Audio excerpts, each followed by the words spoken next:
Baik, Bismillahirrahmanirrahim. Assalamualaikum warahmatullahi wabarakatuh.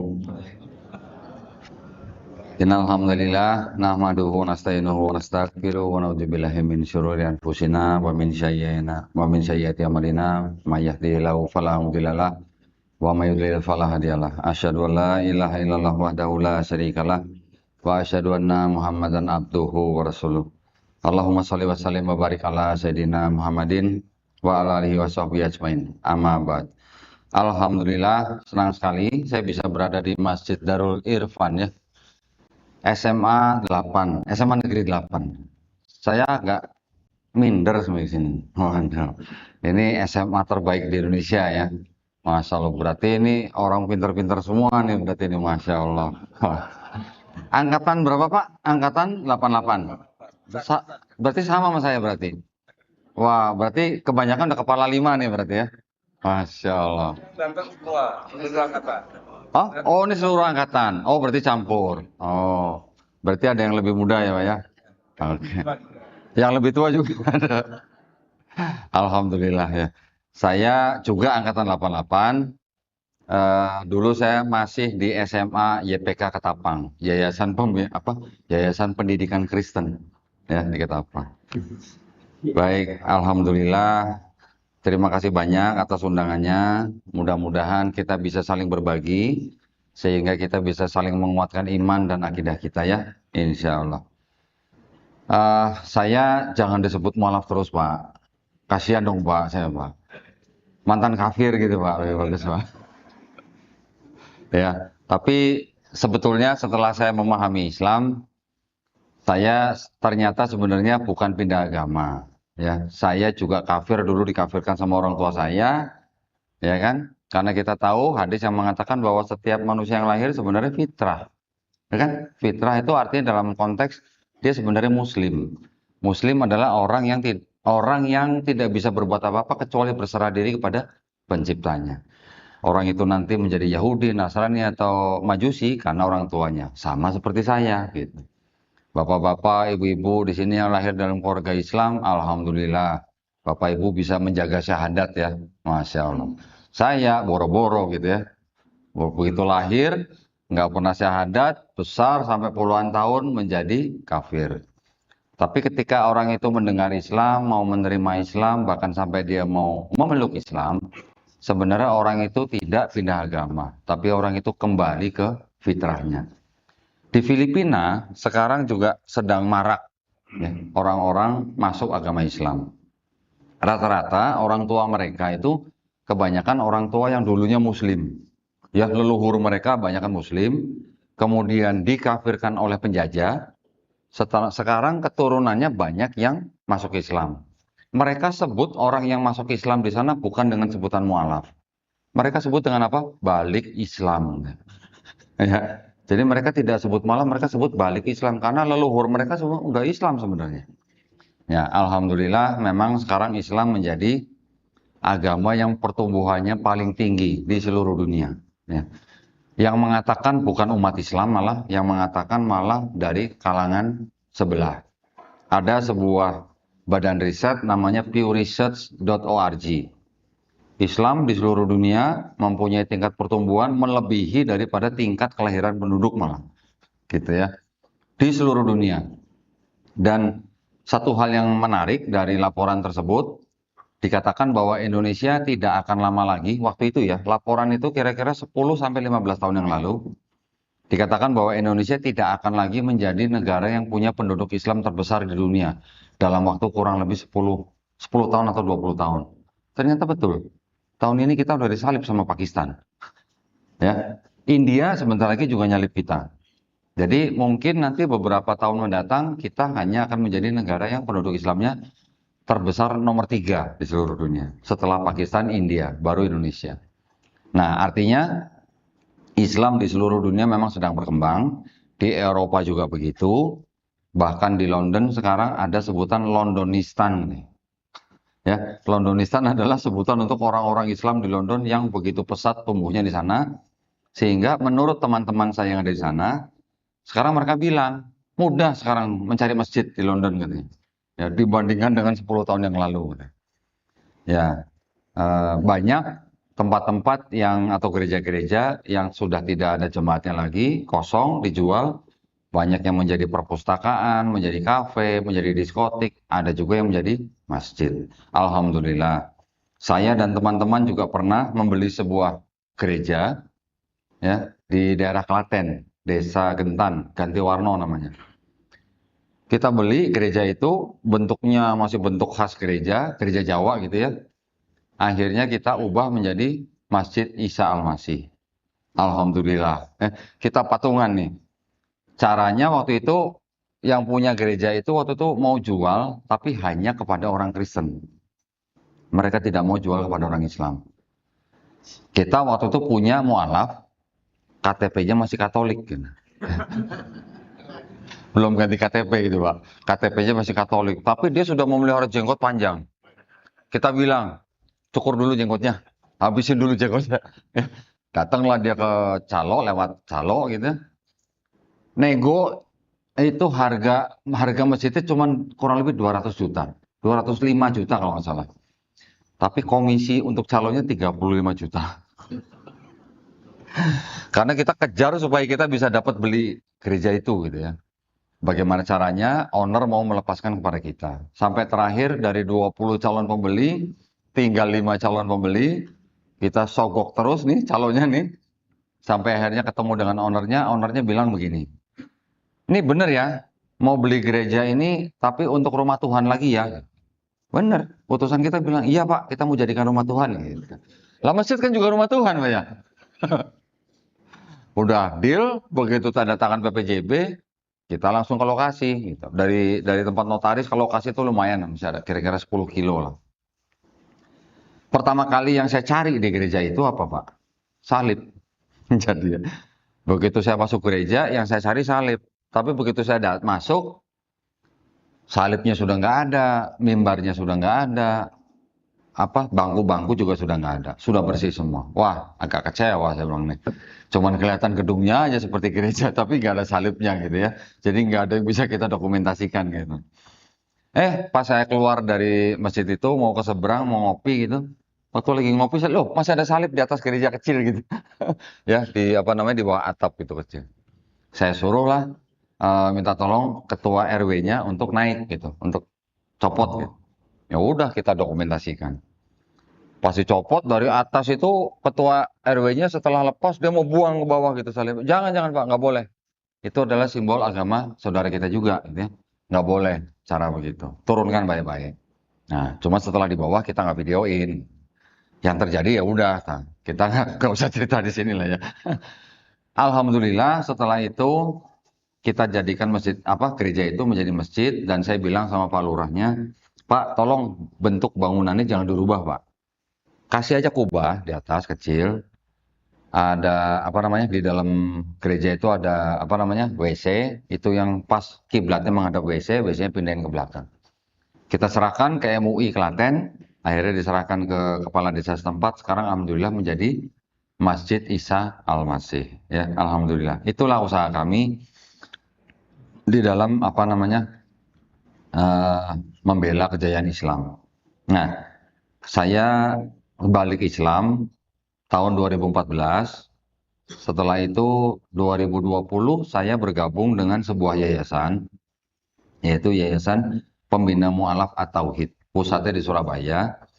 Kenapa saya memilih yayasan ini? Karena selain yayasan ini memang khusus untuk membina para mu'alaf, yayasan ini juga mengikuti jalur perang pemikiran, gitu ya. Jadi yayasan ini memang kerjanya nyari pendeta untuk diajak debat, gitu. Kita memang sengaja mencari pemuka-pemuka agama mereka untuk kita ajak dialog, debat, tapi dengan tujuan edukasi. Nah, alhamdulillah, waktu saya bergabung dengan yayasan tersebut, saya sudah terbiasa menerjemahkan video-video debat yang ada di Inggris gitu. Makanya saya punya banyak teman di sana gitu. Karena saya terjemahkan videonya gitu ya. Banyak ilmu yang saya bisa dapat dari perdebatan-perdebatan mereka, yang akhirnya yayasan tersebut malah menunjuk saya menjadi ketua litbang. Akhirnya saya yang dijadikan orang yang harus berdebat dengan pendeta minimal 2 kali dalam setahun. Dulu-dulu masih bisa dapat lah pendeta-pendeta walaupun agak kocak-kocak dikit gitu ya. Sekarang susah Pak nyari pendeta Pak untuk diajak debat gitu. Karena pada waktu kita memang meriset, saya dan teman-teman di yayasan itu tidak mau hanya berdasarkan lisan. Kami mengumpulkan dokumen-dokumen mereka sebanyak mungkin ya. Bukan dokumen-dokumen yang kembar, tapi dokumen-dokumen yang benar-benar berbeda versi, berbeda tahun pembuatan, yang artinya dari sekian perbedaan itu kita bisa buktikan bahwa di dalam kitab mereka ada perubahan-perubahan. Ya, artinya kita bisa membuktikan dari kitab-kitab mereka tahun sekian dicetak apa, tahun yang ini cetak apa, tahun ini cetak apa, direvisi terus Pak, sesuai dengan kebutuhan dan kepentingan mereka gitu ya. Jadi menyesuaikan perkembangan zaman gitu mungkin ya. Tahun 60-an di kitab mereka babi haram. Tahun 74 babi hutan yang haram. Sama nggak Pak babi hutan sama babi? Sama-sama babi sih ya. Cuman kalau babi hutan kan yang ada taringnya. Babi, kalau cuman babi kan orang mikir babi ternak gitu kan. Tahun 2023 terbitkan lagi jadi babi najis. Dari haram jadi najis. Beda nggak Pak? Beda, haram najis. Nah, itu cara-cara mereka ya. Dan masih banyak yang lain. Tetapi kalau boleh dikatakan penerjemah kitab itu jujur atau tidak, ya ada jujurnya. Ada jujurnya, tapi juga ada triknya.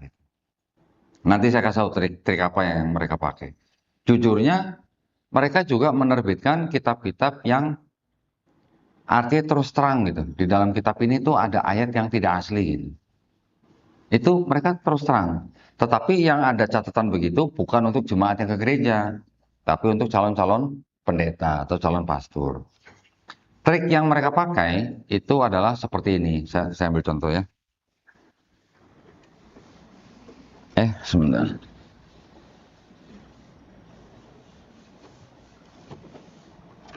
Nah, ini saya memegang sebuah kitab mereka. Ini sebelumnya izin dulu nih di ke DKM nih. Boleh buka-buka kitab orang di sini. Boleh ya? Izin dulu, nanti takut ada yang protes. Ini kitab yang mereka terbitkan tahun 2011. Di sini tulisannya Kitab Suci apa nih Pak? Injil. Nah, Kitab Suci Injil. Di sini juga menggunakan nama daripada Tuhan mereka dengan nama Isa Al-Masih. Ya. Nanti di sini juga ada kata-kata apa? Insya Allah. Nanti menggunakan kata Allah. Tulisannya Allah ya Pak ya. Saya bacanya Allah kalau di sini Pak. Soalnya di sini nggak ada tasdidnya Pak. Kenapa mereka menggunakan kata Allah? Apakah betul penggunaan kata Allah itu sama dengan yang kita pakai di dalam Islam? Nah, di sini juga pakai kata Tuhan, pakai kata Allah.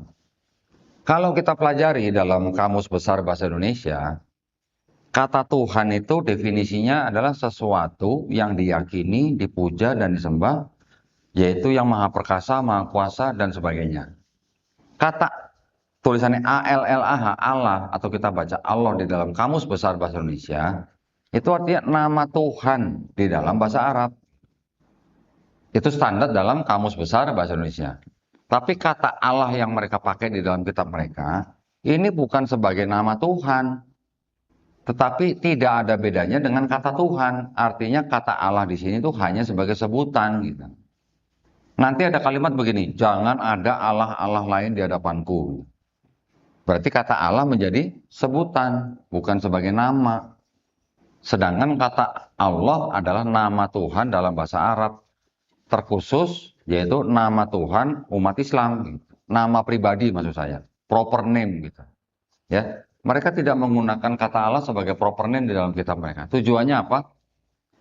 Ini, kitab yang ini banyak yang dibagikan kepada umat Islam. Ya, terutama di daerah-daerah Jawa nih. Nanti ada lagi yang begini nih.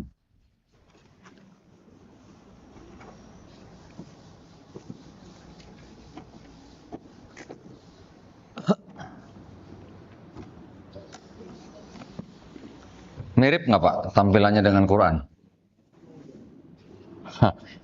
Mirip nggak Pak? Tapi tulisannya apa? Kitab Suci Injil. Yang ini sama yang ini banyak yang dibagikan ke rumah-rumah orang Islam. istilah-istilahnya istilah-istilah Islami, ya kan? Ada Injil, nanti ada Allah, nanti ada Assalamualaikum, nanti ada Insya Allah. Bahkan di Bible saya yang lebih tua, terbitan tahun 1916, masih ada kata Assalamualaikum, ada kata masjid, ada kata Ka'bah. Kok bisa Ka'bah gitu? Apa urusannya gitu ya orang Kristen sama Ka'bah? Ternyata kata Ka'bah yang dipakai dalam kitab yang lama itu adalah merujuk kepada Baitul Maqdis, ya, di Yerusalem. Nah, itu baru salah satu cara mereka untuk mendekati orang Islam supaya menarik orang Islam untuk masuk agama mereka. Baru salah satu cara, ya. Tadi pagi ngobrol sama bapak-bapak di sini diberi ini, ya. Bapak itu mengambil buku ini dari mesin ATM ya, Pak? Ah, ATM Mandiri. Rajin banget gitu mereka mencetak hal-hal seperti ini, ditaruh di tempat-tempat umum, yang mana ketika nanti diharapkan orang Islam baca, terpengaruh, menghubungi. Nah, tujuannya itu Pak ya. Sudah jelas, saya sudah hafal dengan apa yang ditulis di sini. Ali Imran 55, nanti ada Ali Imran 45, nanti ada hadis-hadis yang disalahartikan sama mereka. Saya sudah sering bahas begini. Nah, kenapa kita membahas begini? Kenapa yayasan kami concern dengan masalah seperti ini? Karena kita tahu sendiri ya, bahwa yang namanya upaya kristenisasi memang masih ada dan tidak akan pernah berhenti. Yang perlu kita lakukan adalah mencegah ya, sebelum segala sesuatunya datang kepada kita secara tiba-tiba gitu. Nanti kita tiba-tiba kaget, saudara kita ada yang murtad, atau bahkan anak kita sendiri yang murtad, atau bahkan pasangan suami istri kita ada yang murtad. Saya hampir setiap hari menerima tamu, baik dari kalangan Kristen maupun dari kalangan Islam. Yang Islam biasanya datang ke saya bawa bawa suami atau istrinya, atau bawa anaknya yang mau murtad ataupun yang sudah murtad. Banyak Pak, ya. Banyak juga keluarga Islam kita yang mengirimkan anaknya sekolah ke sekolah Kristen atau sekolah ke luar negeri dengan harapan mereka anaknya mendapat pendidikan yang baik, pulang-pulang udah murtad. Ya. Jadi hati-hati menyekolahkan anak ke luar negeri, apalagi negara-negara tertentu, beresiko anak bapak ibu bisa murtad. Karena saya sudah melihat sendiri contohnya. Ya. Di sana pergaulan bebas, informasi bebas, kebebasan berpendapat juga di sana dijamin. Jadi hal-hal seperti itu buat mereka mudah gitu untuk menjadi orang. Bahkan ada seorang perempuan muda kuliah di sana di Prancis, akhirnya terjerat dengan sebuah organisasi Kristen yang cukup rahasia, sangat aktif di organisasi itu. Bahkan ketika orang tuanya nyusul ke Prancis untuk nemuin aja, sama anak itu ditinggal di hotel. Anak itu malah ngikut kegiatan organisasi itu. Pulang ke Indonesia, cuman berapa hari di rumah, dijemput lagi sama organisasi itu di Jakarta. Berarti organisasi itu jaringannya luas, gitu. Sampai begitunya. Jadi bisa gitu sampai meninggalkan keluarga hanya untuk organisasi tersebut. Ketika ngobrol sama saya tahu anak ini cerdas, tapi sudah kena doktrin. Walaupun apa yang saya bicarakan sama dia sudah tidak bisa membantah. Tapi dia selalu melandaskan imannya berdasarkan pengalaman pribadi, bukan berdasarkan logika gitu. Ya. Sulit yang begitu, ya. Kita tidak bisa berbuat banyak kecuali hanya berharap kepada hidayah dari Allah Subhanahu Wa Taala. Karena kita tahu hidayah memang bukan dari kita, hidayah bukan dari kristologi, hidayah hanya dari Allah Subhanahu Wa Taala. Teman saya sendiri ini, Erik, ibunya seorang Kristen dulu ya, kira-kira bulan Februari kalau nggak salah. Ibunya sakit waktu itu, terus kemudian nonton video saya, beberapa video saya dia nonton, akhirnya bilang sama anaknya, karena dia tahu anaknya ikut sama saya gitu ya, satu yayasan gitu. Mama pengen ketemu Kodondi katanya. Rumahnya di Cianjur. Datanglah saya sama Erik. Saya cuma bawa ini aja, ngobrol, hampir 1 jam ngobrol. Akhirnya saya bacakan ayat ini itu. Dalam waktu 1 jam, ibu itu sudah mengakui bahwa Yesus itu bukan Tuhan. Gitu. Ya. Tapi ketika saya tanya, ayo tante kalau mau masuk Islam saya bantu. Jawabnya apa? Nanti dulu ya. Loh kok nanti dulu? Kalau saya masuk Islam, nanti saudara-saudara saya begini. Maksudnya pada ngoceh gitu ya. Jadi dia lebih takut saudaranya dengan iman dia gitu ya. Terus itu hari Jumat, saya ngobrol sama mamanya Erik. Hari Selasa, saya sedang di Majalengka, dikabarin sama Erik, ibunya meninggal dunia. Belum bersyahadat. Itulah buktinya, hidayah dari Allah Subhanahu wa taala. Ya. Tetapi alhamdulillah 1 bulan setelah mamanya Erik meninggal, papanya Erik yang datang ke Jakarta untuk bersyahadat. Alhamdulillah ya. Jadi itulah yang memang kami lakukan di dalam Yayasan Pembina Mu'allafat Tauhid ini dengan melakukan kajian-kajian kristologi ini dan termasuk dakwah, termasuk debat. Tujuannya tidak lain, tidak bukan adalah untuk membentengi akidah umat Islam dari upaya-upaya pendangkalan akidah dan upaya-upaya pemurtatan. Upaya pemurtatan itu tidak hanya lewat yang seperti ini, ya. Ini hanya salah satu dari cara mereka. Mereka banyak juga melakukan di sekolah-sekolah, banyak juga di rumah sakit-rumah sakit. Nanti mereka juga banyak memasukkan orang-orang kalangan mereka di mana? Militer, ya, pemerintahan. Bahkan saya punya laporannya di beberapa daerah di Indonesia, jumlah pegawai negeri sipil di kantor-kantor pemerintahan berdasarkan agama itu saya ada. Saya dapat laporan dari Dewan Dakwah. Sengaja mereka banyak memasukkan di situ. Ya. Bapak Ibu yang alumni SMA 8 nih, Masya Allah, pasti aman-aman nih ya. Tetapi banyak nggak keluarga kita, orang tua kita zaman dulu, yang mengirimkan anak-anaknya ke sekolah Kristen atau Katolik? Hah? Banyak. Kenapa Pak? Loh, disiplin gitu ya. Tetapi ada resikonya nggak Bu kalau mengirimkan anak-anak ke sekolah Kristen? Ada. Nggak sedikit yang akhirnya jadi masuk Kristen ya. Walaupun mungkin ada pelajaran yang dipisah, ada yang digabung ya. Tetap harus ikut pelajaran agama mereka, mau nggak mau gitu. Jadi orang tua hanya bisa mengawasi anaknya di rumah, tetapi ketika di sekolah kan itu urusan guru. Ya kan? Belum lama juga ada seorang ibu-ibu datang ke tempat saya. Dia tunanetra dari lahir. Orang tuanya mungkin dari kecil tidak bisa membiayai sekolah dia. Akhirnya orang tuanya menyerahkan dia ke sebuah sekolah luar biasa. Ya, sekolah luar biasa yang punya yayasan Kristen. Masuk SLB umur 9 tahun, keluar dari situ umur 20 tahun sudah jadi Kristen. Nah, teman alhamdulillah ketika dia menikah, dapat suami muslim, alhamdulillah dia kembali ke Islam. Hal-hal seperti itu mungkin tidak kelihatan ya buat kita ya. Tetapi resikonya tinggi. Belum lagi nanti di rumah sakit. Nah, di rumah sakit pasien-pasien ya. Ini di rumah sakit Kristen maksud saya. Pasien-pasien yang mungkin sudah sakaratul maut itu nggak boleh ditungguin sama keluarganya, suruh keluar. Nanti yang masuk tim dari rumah sakit, sim salabim tiba-tiba pasiennya bisa jadi Kristen. Banyak yang begitu Pak. Bahkan belum lama saya kirim utusan ke Bandung, ke sebuah rumah sakit Kristen di Bandung, yang mana kita dihubungi oleh seorang pemuda muslim yang ibunya sakit keras, dibawa masuk ke rumah sakit itu. Kemudian karena pemuda ini, ibunya itu punya tunggakan BPJS, akhirnya harus operasi. Biaya operasinya cukup tinggi buat pemuda ini, dia tidak punya cukup uang. Tetapi sama pihak rumah sakit ditawarin, kalau mau ditanggung biayanya bisa kami bantu. Tapi syaratnya masuk Kristen. Akhirnya kita kirim utusan ke mereka, kita bantu tutup tunggakan BPJS-nya, kita keluarkan dari rumah sakit tersebut. Masih ada tawaran-tawaran seperti itu gitu.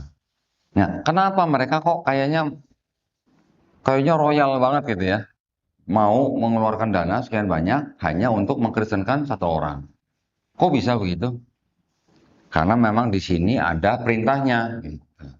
Nah, perintah di sini itu apa? Saya bacakan yang terjemahan baru nih ya.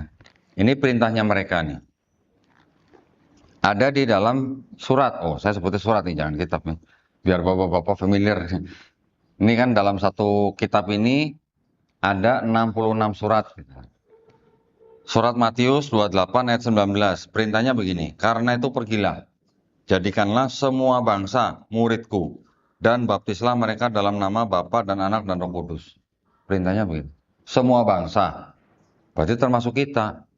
Baptislah, berarti kalau belum dibaptis kan belum selesai urusannya. Ini perintahnya mereka. Walaupun saya bisa membuktikan bahwa ayat ini tidak otentik atau tidak sahih gitu ya, kalau bahasanya orang yang belajar ilmu hadis gitu. Ayat ini tidak sahih, saya bisa buktikan dari kalangan mereka sendiri gitu. Tetapi ayat ini juga yang mendasari perintah dari Gereja Vatikan untuk kristenisasi ke seluruh dunia. Mereka sudah mendeklarasikan itu di tahun 1965 di dalam sebuah konsili namanya Konsili Vatikan II. Termasuk ditujukan kepada orang-orang Islam. Karena mereka merasa orang-orang Islam adalah orang-orang yang percaya tapi perlu diselamatkan gitu. Begitu. Ya. Jadi kita memang menjadi target atau sasaran empuk mereka gitu. Nah, mereka di sini kan minoritas, kita mayoritas, otomatis kita menjadi sasaran yang empuk buat mereka. Nah, sebenarnya boleh nggak sih ngajak-ngajak orang masuk agama tertentu gitu? Menurut pemerintah gitu. Boleh nggak sebenarnya? Nggak boleh. Walaupun negara punya Undang-Undang Dasar 1945, Pasal 29, Ayat 2, setiap warga negara mempunyai hak penuh untuk memilih dan menjalankan agama dan kepercayaan masing-masing, tetapi pemerintah juga punya aturan, namanya keputusan bersama dua menteri, Menteri Agama dan Menteri Dalam Negeri, bahwa mensiarkan agama kepada orang atau kelompok orang yang sudah beragama itu dilarang. Gitu. Nah, aturan pemerintah ini dulu sebelum diterbitkan tahun 1979 itu memang ditentang oleh kalangan Kristen dengan membawa Undang-Undang Dasar 1945 Pasal 29 Ayat 2 itu mereka nggak terima kalau nggak boleh mensiarkan agama kepada orang yang beda agama, yang sudah beragama maksudnya. Jadi pertentangan itu dulu memang tidak ditanggapi oleh pemerintah Indonesia sehingga tetap keluar keputusan bersama itu. Tapi di dalam keputusan bersama itu sanksinya nggak begitu jelas gitu. Tidak disebutkan kalau melanggar ini penjara misalnya berapa bulan gitu atau denda berapa miliar, nggak disebutin. Sanksinya hanya akan diberikan sanksi menurut ketentuan yang berlaku. Ya, cuman begitu doang. Jadi masih banyak yang berani melanggar gitu aturan itu. Nah, terus kita umat Islam gimana harusnya? Bagaimana membendung upaya-upaya pemberontakan tersebut? Otomatis ya kita harus melakukan banyak pendidikan, ya kan? Pendidikan kita ya harus artinya untuk anak-anak kita, pendidikan kita ya harus steril. Jangan terpapar oleh ajaran-ajaran dari agama lain. Mereka juga mempunyai hak dan kewajiban yang sama. Mereka mau bangun sekolah juga boleh selama perizinan diikutin prosedurnya. Bangun gereja juga boleh asal memenuhi prosedur. Kita juga begitu, bangun sekolah, bangun tempat ibadah kita juga bebas ya di Indonesia selama mengikuti prosedur. Tetapi ketika di luar itu, terus kemudian mereka lompat pagar masuk ke area kita, ngajak-ngajak orang Islam untuk masuk agama mereka, itu yang sudah melanggar keputusan bersama tersebut. Ya. Umat Islam diperintahkan untuk mengajak orang lain masuk Islam nggak, Bu? Pak? Iya juga, kita juga diperintahkan untuk menyampaikan walaupun hanya satu ayat. Bedanya, kita kan tahu yang namanya la ikraha fiddin. Dan juga kita tahu yang namanya lakum dinukum waliyadin. Dan kita melakukan hal tersebut. Ya, dai-dai kita dari Jakarta banyak yang dikirim ke daerah-daerah terpencil. Mengajak orang-orang yang belum beragama ya, bukan yang sudah beragama, untuk masuk agama Islam. Saya dan teman-teman juga ada beberapa kegiatan yang membawa anak-anak yang belum kenal peradaban dari suku-suku terpencil di Halmahera, Pak. Yang di sana mereka masih seperti Tarsan gitu. Rambut panjang, nggak pernah cukur, celana cuman dari daun, keluarganya pindah-pindah, nomaden. Kalau ada yang meninggal nggak dikubur, cuman ditaruh ditutup daun gitu.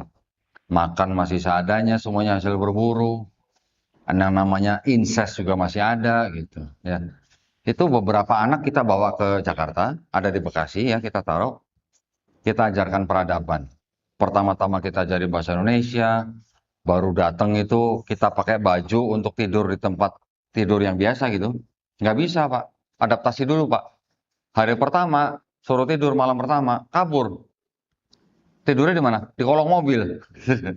Atau manjat ke pohon, tidur di atas pohon. Itu kita membina mereka supaya menjadi Islam yang baik. Alhamdulillah sekarang sudah ada yang hafal 5 juz, sudah ada yang hafal 3 juz gitu. Nah, kita juga diperintahkan begitu. Tetapi kita tidak mengajak orang yang sudah beragama untuk masuk Islam. Beda dengan mereka. Selain mereka mencari orang yang belum beragama untuk masuk agama Kristen, mereka juga mengajak umat yang sudah beragama masuk agama mereka. Ya, perintahnya tadi saya sudah sebutkan. Nah, itu jadi yang makanya kita di Yayasan Pembina Mu'allafat Tauhid ini berupaya supaya kita bisa membendung upaya-upaya pemurtadan tersebut. Ya. Yang kita lakukan, kita mencoba selain daripada dakwah seperti ini atau kajian-kajian, kita juga mengajak mereka untuk berdialog. Nggak usah sebut dialog lah, debat gitulah. Ya. Kita boleh nggak Pak berdebat dengan